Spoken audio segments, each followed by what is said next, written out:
اللہ الرحمن الرحیم۔ اللہ کے نام سے شروع جو بڑا مہربان اور نہایت رحم فرمانے والا ہے۔ تمام حمد ہیں اس خالق لم یزل کے لیے کہ جس نے ایک بار پھر ہمیں اس ببرکت مہینے کی سعادتیں حاصل کرنے کی توفیق عطا فرمائی۔ جیسا کہ آپ سب کو معلوم ہے کہ رمضان المبارک کا مہینہ شروع ہو چکا ہے اور یہ بہت ہی ببرکت مہینہ ہے، اور اس ببرکت مہینے کے لحاظ سے ہم پر کچھ ذمہ داریاں بھی عائد ہوتی ہیں کہ ہمیں کچھ ایسے کام کرنے چاہیے اس مبارک مہینے میں۔ آج ہمارے ساتھ موجود ہیں institute of Islamic study must کے لیکچرار محترم جناب ڈاکٹر شباش شبیر ملک صاحب، جو ہمیں اس موضوع پر جو ہماری ذمہ داریاں ہیں ان کے حوالے سے چند ایک ذمہ داریاں جو ہماری ہیں ان کے حوالے سے ہمیں آگاہ کریں گے۔ تو سب سے پہلے سر السلام علیکم۔ وعلیکم السلام اعجاز صاحب، بہت شکریہ آپ نے مجھے دعوت دی۔ بہت بہت شکریہ سر، اپنا قیمتی وقت ہمیں دیا۔ تو سر جیسا کہ رمضان المبارک کا مہینہ شروع ہو چکا ہے، تو اس مہینے مقدس مہینے کے حوالے سے کیا کیا ہمارے لیے ذمہ داریاں ہو سکتی ہیں کہ ہمیں وہ کام کرنے چاہیے؟ جی اعجاز صاحب بہت شکریہ، جزاک اللہ۔ تو رمضان المبارک کے مقدس مہینے میں ڈیفینیٹلی ہمارے اوپر بہت ساری ذمہ داریاں عائد ہو جاتی ہیں۔ تو اللہ تعالیٰ نے رمضان کو ہمارے لیے نعمت اور رحمت بنا کر بھیجا ہے، تو اس مہینے میں ان نعمتوں کو حاصل کرنا، اس کی برکات کو حاصل کرنا ہماری سب سے بڑی ذمہ داری ہے۔ بہرحال میں رمضان کی آمد کے حوالے سے ذمہ داریوں کو اگر ہم مختلف حصوں میں تقسیم کر لیں تو سب سے پہلے ہماری روحانی ذمہ داریاں آ جاتی ہیں کہ روحانی اعتبار سے ہمیں اس مہینے سے فائدہ اٹھانا چاہیے۔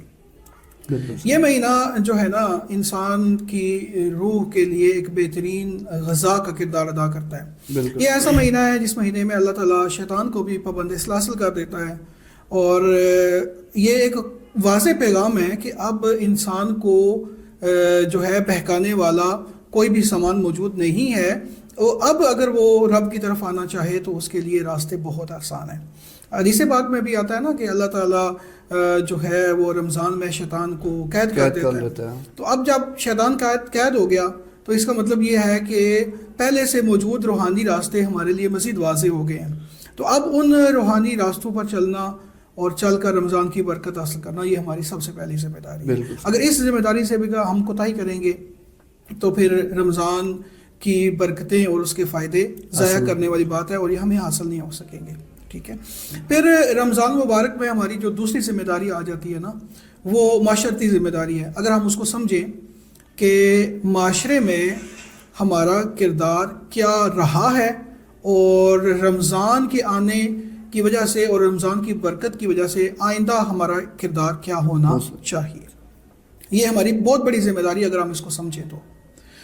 مثلاً غیبت، جھوٹ، چوری، شراب نوشی، اور اس کے علاوہ فحش گوئی جو آج کل لوگوں میں عام ہو گئی ہے، اس کے علاوہ سوشل میڈیا کا فضول استعمال بھی، اور اس کے ساتھ ساتھ ناجائز استعمال بھی۔ میں ناجائز کا لفظ یہاں پہ انڈورس کروں گا کہ ہم سوشل میڈیا کا ناجائز استعمال بھی کرتے ہیں، اس کے کردار کشی کے لیے بھی استعمال کرتے ہیں، فحاشی کے لیے بھی استعمال کرتے ہیں، غلط مقاصد کے لیے بھی استعمال کرتے ہیں۔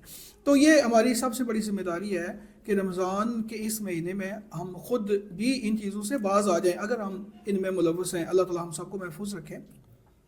تو اگر ہم اس میں ملوث نہیں ہیں تو پھر تو اللہ تعالیٰ کا صد ہا شکر ہے، لیکن اگر خدا نخواستہ ہم سے ایسا کوئی کام سرزد ہو چکا ہے تو یہ وہ مہینہ ہے جو ہمیں احساس دلاتا ہے کہ اب اس راستے سے، شیطان کے راستے سے پلٹ کر رحمان کے راستے کی طرف آنا ہے۔ بالکل۔ تو یہ ہماری ایک معاشرتی ذمہ داری ہے کہ ہر شخص اپنی ذات میں خود اپنا احتساب کرے، دوسروں کے احتساب کو کچھ عرصے کے لیے ہمیں چھوڑ دینا چاہیے، اپنا احتساب شروع کر دینا چاہیے، خود کو جو ہے اپنے آپ کو اپنے ضمیر کی عدالت میں کھڑا کرنا چاہیے، اور اپنے ضمیر سے پوچھنا چاہیے کہ جو توقعات میں دوسروں سے کر رہا ہوں کیا میں اس کسوٹی پر خود پورا اتر رہا ہوں؟